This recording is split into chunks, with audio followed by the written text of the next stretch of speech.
Top 10 tips and tricks in Clash Royale that only the pros know. Yo, what's going on guys, Ian77 here. In today's video I'm going to be showing you my top 10 tips and tricks inside of Clash Royale to get you better at the game. Make sure to like and subscribe if you enjoy, because these videos take a lot of effort to make. Alright, so the first tip here is going to be using the Hog Firecracker deck that I normally play.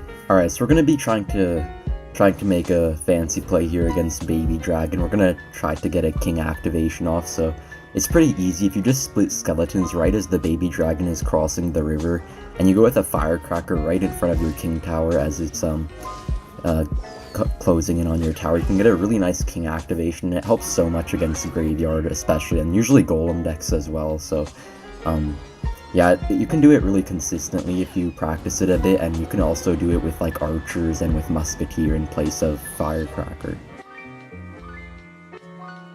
Alright, hopping in the second tip here, it's going to be another tip using Hog EQ with Firecracker.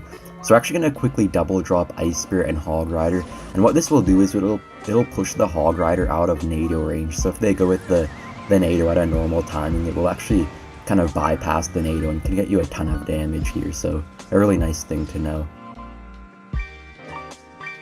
Alright, hopping in the third tip here, we're going to be using Hog EQ once again, and it's going to be a really good tip against log bait. So if they go with a Goblin Barrel Princess at the river, you can actually get a super well-timed log and actually still hit both of them, and you will take very minimal damage. So you have to be like really precise on the timing, but it's a really good tip to know. Okay, the fourth tip here is going to be using Hog EQ again, and in this tip we're going to be using Valkyrie here. Alright, so when they Archer Queen at the river, normally a Valkyrie won't fully counter it if they use the ability well, but if you use your Valkyrie properly, you can actually kite the Archer Queen and fully counter it every time and not take any damage.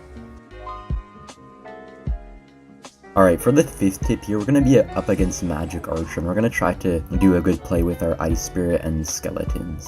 Alright, so you can kind of kite the Magic Archer, then you can get a really nice King activation there using Skeletons plus Ice Spirit, and you actually take no damage. Okay, so for tip number 6 here, we're going to be using the Hog Executioner deck, and we're going to be up against Graveyard. So if you use a really well-timed NATO and you're facing a Graveyard deck with any sort of NATO deck, you can actually activate your King Tower and have a really nice matchup from there. Okay, for tip number 7 here, we're going to be up against Archer Queen once again, and we're going to be using Hog EQ. Alright, so the trick here is when they go with the Archer Queen at the bridge, if you go with a really quick Ice Spirit and Skeletons, you can actually kill the Queen before they have the chance to activate the ability, which can be super helpful, especially if they're not expecting it, so really nice play to know. Alright, for tip number 8 here, we're going to be using Hog EQ, and I think a lot of you mid-ladder players will enjoy this tip. The tip here is to always make sure to surround wizards and bombers with skeletons, because if you actually, like normally people just sacrifice the skeletons into the wizard, but if you get like the perfect time, you can surround it, so I'm sure a lot of you mid-ladder players will probably find some use out of that. Alright, so hopping into tip number 9 here, we're going to be using the Giant Skeleton Hog deck that I like to use a lot recently. So if you actually Giant Skeleton at the bridge and then get a Hog on the side, if you get the perfect timing on it, you can actually have your Hog bypass the Tesla placements that would normally pull your Hog Rider. And this actually works even if they play their Tesla higher up, so it's a really good play to learn when you're trying to play the Giant Skeleton Hog deck, because it can really win you a ton of games against those decks with like Tesla and all that stuff. Alright, hopping in the final tip here, we're going to be using Hog Executioner Tornado, and we're going to be facing a Balloon. So if you get an Ice Spirit and a Tornado at the perfect time, you can actually activate your King Tower against Balloon, taking no damage.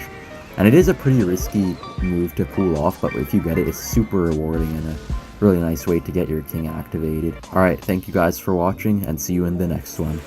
Bye!